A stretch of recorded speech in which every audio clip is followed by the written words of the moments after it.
Malaya பல்கலைக்கழகத்தின் முன்னாள் மாணவர்களுக்கு சரணாலயமாக விளங்கிய புத்தாலிங்ஜயாவில் செயல்பட்ட பிபிஎன் மாணவர் விடுதி பற்றி அறியாதவர்களே இருக்க முடியாது.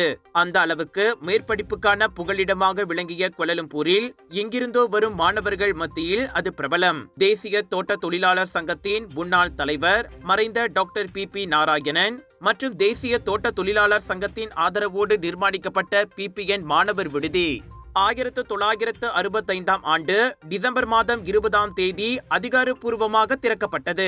அன்றைய காலகட்டத்தில் மலாயா பல்கலைக்கழகம் மற்றும் கோலாலம்பூர் சுற்று வட்டாரத்தில் உயர்கல்வி பயின்ற பெரும்பாலான தோட்டப்புற வெளியூர்களை சேர்ந்த வசதி குறைந்த மாணவர்கள் தங்கி படிப்பதற்கு வசதியாக பிபிஎன் மாணவர் விடுதி அமைந்திருந்தது. இதனிடையே அந்த தங்கும் விடுதி ஆற்றிய பங்களிப்பை நினைவு கூறும் வகையில் legacy of P Narayanan students hostel என்ற ஆங்கில நூல் அண்மையில் தலைநகரில் வெளியீடு கண்டது. மலாயா பல்கலைக்கழகத்தின் முன்னாள் மாணவரும் அந்த விடுதியில் தங்கியிருந்து தனது கல்வியை முடித்தவர்களில் ஒருவருமான ரவீந்திரன் ராகவன் இந்த நூலை எழுதிய நிலையில் டாக்டர் அகமுத்து, மலாயா பல்கலைக்கழகத்தின் முன்னாள் பேராசிரியர் தான்ஸ்ரீ டாக்டர் மாரிமுத்து ஆகியோர் இணைந்து இதனை வெளியீடு செய்தனர்.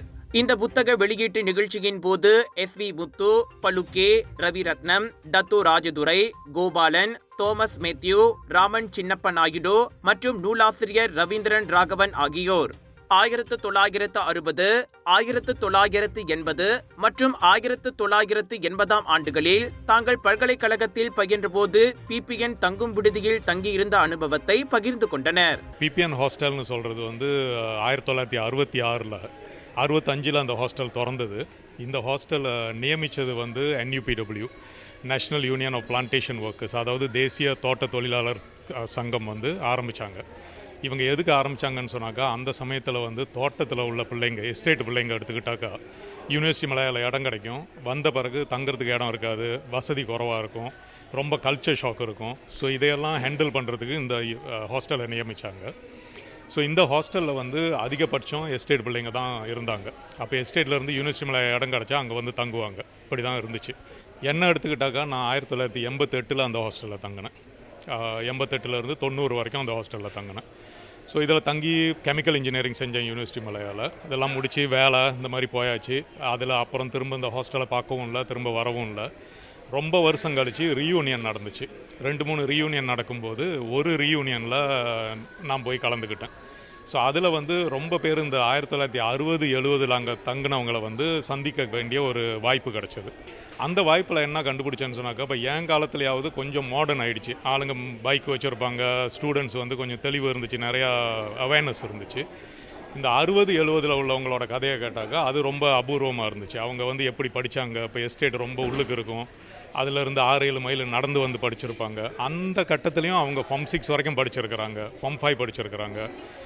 ரொம்ப பேர் யூனிவர்சிட்டிக்கு இந்த ஹாஸ்டல் வழி நன்மை அடைஞ்சு நல்ல பதவிக்கு வந்திருக்கிறாங்க. அப்போ இது எனக்கு கொஞ்சம் ஒரு தூண்டுதலாக இருந்துச்சு. இந்த ஒரு சரித்திரம் நம்ம எழுதலைன்னு சொன்னால் அது அப்படியே போயிடும்.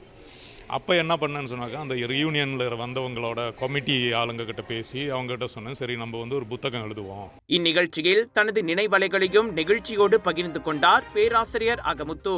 நான் பஹாங்கிலேருந்து யூனிவர்சிட்டி மலையாவுக்கு படிக்க வந்தேன். அப்போ 1970 யூனிவர்சிட்டி மலையாவில் சேர்ந்தேன். அப்போது பிபிஎன் ஹாஸ்டலில் தான் நான் தங்கியிருந்தேன். அது ஒரு ரியல் சேலஞ்ச். பிகாஸ் அந்த டைமில் பெட்ரோல் 2 பேரும் தோட்டத்து வேலை செஞ்சுக்கிட்டு இருந்தாங்க. ஸோ நான் பஹாங்கிலேருந்து கோலாலம்பூர் வர்றதுக்கு கூட கொஞ்சம் கஷ்டம். அப்போது நான் பெத்தத்தில் போய் அப்போ ஒரு மிஸ்டர் லட்சுமணன் ஒருத்தர் இருந்தார், NUPW secretary, Pahang secretary. So அவர் கூடி கொண்டாந்து பிபிஎன் NUPW ஹெட் குவார்ட்டர்ஸில் விட்டார். அது ஒரு வீக்கெண்ட்.